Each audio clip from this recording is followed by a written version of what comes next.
Bonjour. Avant de commencer, et afin de mieux suivre cette séance d'entraînement, je vous invite à télécharger la feuille d'exercice en cliquant sur le lien en description juste en dessous de la vidéo. Bien. La présente vidéo est la première d'une série qui doit fermer l'ensemble de notre entraînement sur les nombres relatifs.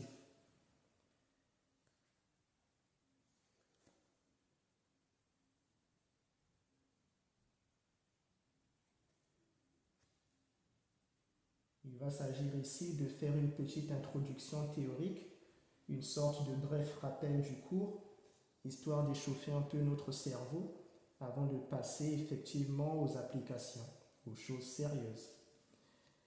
Alors, ce que l'on peut commencer par dire des nombres relatifs au plus simple, c'est que ce sont des nombres qui portent des signes. Il y aura des signes plus ou des signes moins. Déjà, on peut vous présenter les choses de la manière suivante. À l'école primaire, vous vous souvenez que nous utilisions pour nos calculs et pour compter des nombres qui n'allaient que de 0 à l'infini, en passant par 1, 2, 3, 4. Si vous voulez, je peux vous le placer sur une sorte de règle graduée. Voilà. Cette petite flèche symbolise une sorte de règle graduée sur laquelle on pouvait disposer tous les nombres que nous utilisions à l'école primaire pour nos calculs et pour compter. Ça commençait à 0, voilà, qui était le tout premier nombre que nous connaissions, en passant ensuite par 1, 2, 3, 4, etc. Et ça allait comme ça jusqu'à ce qu'on appelle l'infini. Voilà, nous étions donc restés sur cette idée-là.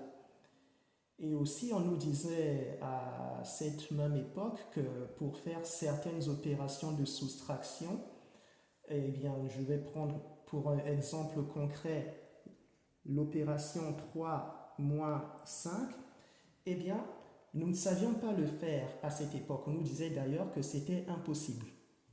Voilà, on ne pouvait pas soustraire d'un nombre plus petit qu'un autre.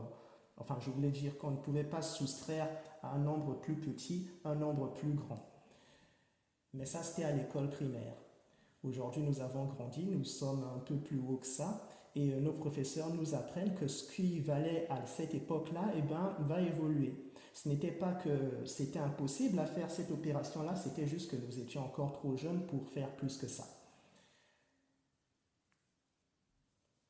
Et désormais, on nous dit que les nombres que nous utilisons pour compter vont bien sûr de 0, 1, 2, 3, etc. jusqu'à l'infini toujours. Mais on nous dit que désormais, il y a une nouvelle catégorie qui s'ajoute à cela et qui augmente donc tout le groupe que l'on va appeler des nombres négatifs. Ce sont ces nombres qui vont être de l'autre côté de 0 par ici, qu'on va appeler moins 1, moins 2, moins 3, et qui vont dans ce sens-là jusqu'à ce qu'on appelle moins l'infini. D'accord? Et donc on a comme une sorte de monde séparé ici par le 0 qui est là, qui serait comme une sorte de frontière, comme une sorte de miroir de chaque côté duquel se trouverait par ici ce qu'on appelle les nombres positifs cette fois-ci, contraire des nombres négatifs.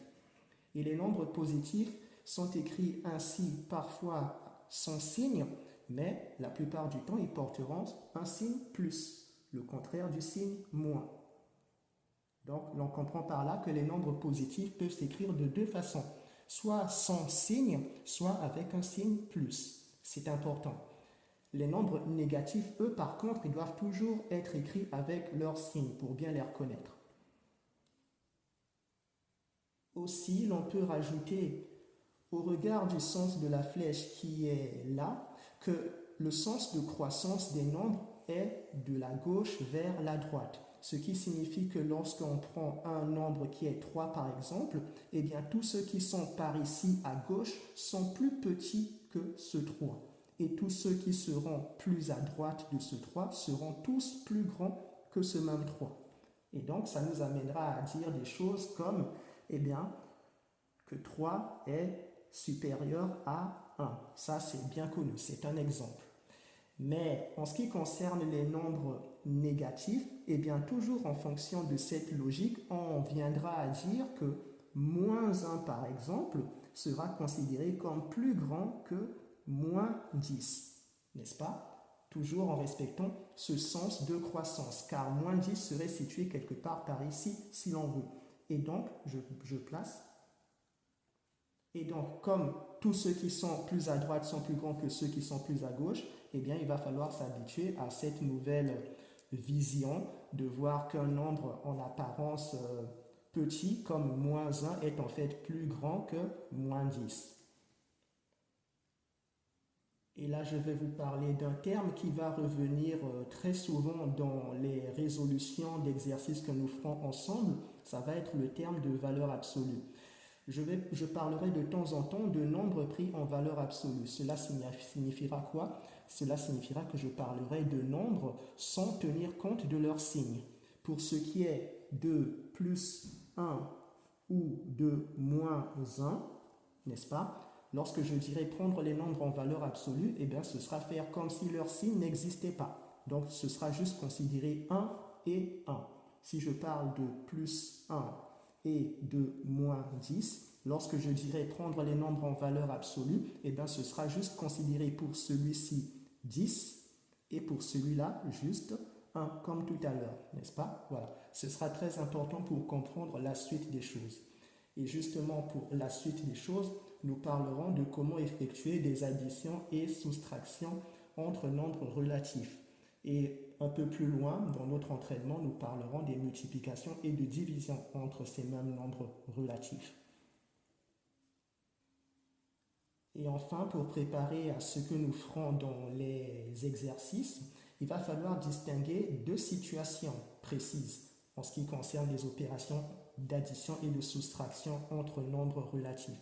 On distinguera les cas où dans un calcul, eh bien, les nombres auront les mêmes signes et on distinguera l'autre cas où ils auront des signes contraires. Pour reprendre l'exemple que j'avais cité là, 3 moins 5, on pourrait vous poser à calculer par exemple d'un côté plus 3 plus 5, voilà, ou moins 3 moins 5. Ces deux opérations représentent donc une situation où les deux nombres ont le même signe. Et ce que l'on fera pour répondre à ça, ce sera une logique simple, c'est que à chaque fois que vous aurez, comme ici, des signes identiques pour les nombres à calculer, eh bien, ce sera simple. Le résultat prendra déjà le signe commun présent dans le jeu de l'opération. Pour celle-ci, ce sera le signe plus, donc ce sera ça le signe résultat. Pour celle-là en dessous, ce sera moins, ce sera ça le signe résultat. Et ce signe résultat devrait être accompagné d'un nombre résultat. Et ce nombre résultat, pour le trouver, ce sera juste de faire une addition entre les deux nombres présents. Que ce soit dans ce cas-ci où on a des signes plus partout ou dans ce cas-là où on a des signes moins partout. On fera donc pour trouver le nombre résultat ici 3 plus 5, c'est tout. Et que ça donnera 8. Ce qui fera donc que cette opération-ci donnera pour résultat plus 8. Et pour l'opération en dessous, ça nous donnera moins 8, car 3 plus 5 fera moins 8, excusez-moi. Donc ce sera ça. Et enfin, l'autre cas à considérer, ce sera le cas où les nombres auront des signes contraires. Donc vous pourrez avoir pour ces mêmes nombres la situation où vous auriez peut-être ici moins 3 plus 5, vous voyez, ou bien en inversant les signes, vous pourriez avoir plus 3 moins 5. Alors là, ça va être différent, enfin pas trop non plus, mais différent dans le sens où par ici, on faisait une addition des nombres présents pour trouver le nombre résultat, mais par là, quand vous aurez des signes contraires pour les nombres concernés dans le calcul, il faudra faire une soustraction. Mais une soustraction entre, faites attention, entre le nombre le plus grand en valeur absolue et le nombre le plus petit en valeur absolue. Ce qui signifie quoi? Je vais déjà vous parler du signe résultat. Le signe résultat, donc, il devra être celui du plus grand en valeur absolue dans l'opération. Et on l'a dit, nombre en valeur absolue, c'est le nombre le plus grand, bien, quand on dit nombre le plus grand en valeur absolue, c'est le nombre le plus grand quand on ne tient pas compte des signes. Et dans celle-ci, si vous ne tenez pas compte des signes présents, vous avez donc en valeur absolue 3 et 5. Vous faites comme si le moins et le plus n'existaient plus. Donc entre 3 et 5, le plus grand c'est lequel? C'est 5. Et donc pour le signe résultat, ce sera son signe à lui, 5, que vous reporterez. Ce sera donc plus. Voilà. Pour la seconde opération, c'est la même logique. Le signe résultat doit être celui du plus grand en valeur absolue. Et comme tout à l'heure, en prenant les nombres en valeur absolue de 3 et de 5, le plus grand c'est 5, c'est donc son signe qui sera le signe résultat. Donc par là, ce sera moins qui sera le signe résultat. Et pour le nombre résultat qui doit accompagner ces signes-là, et bien contrairement à ce que l'on avait fait plus haut où on additionnait les nombres, ici, dans les cas où les nombres en jeu portent des signes contraires, il faudra faire une soustraction entre le plus grand en valeur absolue et le plus petit en valeur absolue. Donc dans cette opération-ci, faire 5 moins 3. Et 5 moins 3, ça nous fera 2. Ce qui fait que pour la première opération, le résultat sera plus 2. Et pour la deuxième, c'est pareil aussi. On fait une soustraction entre le plus grand en valeur absolue et le plus petit en valeur absolue. Donc 5 moins 3 également, ce qui nous fera 2 aussi. Donc par là, le résultat final est 2 moins 2. Donc pour résumer, retenez bien, à chaque fois que vous aurez à calculer des nombres de même signe, il faudra faire une addition. Une addition qu'on appelle aussi somme en mathématiques. Il faut également vous habituer à ce terme-là. Une addition, c'est une somme. Et dans les cas où l'opération portera des nombres de signes différents, il faudra faire une soustraction entre le plus grand en valeur absolue et le plus petit en valeur absolue. Une soustraction qu'on appelle en mathématiques également une différence.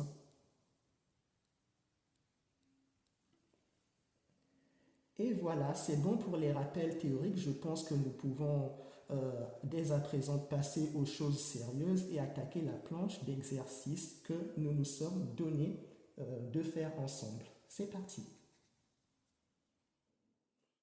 Nous pouvons faire une pause à ce stade et laisser notre cerveau absorber cette première partie du travail.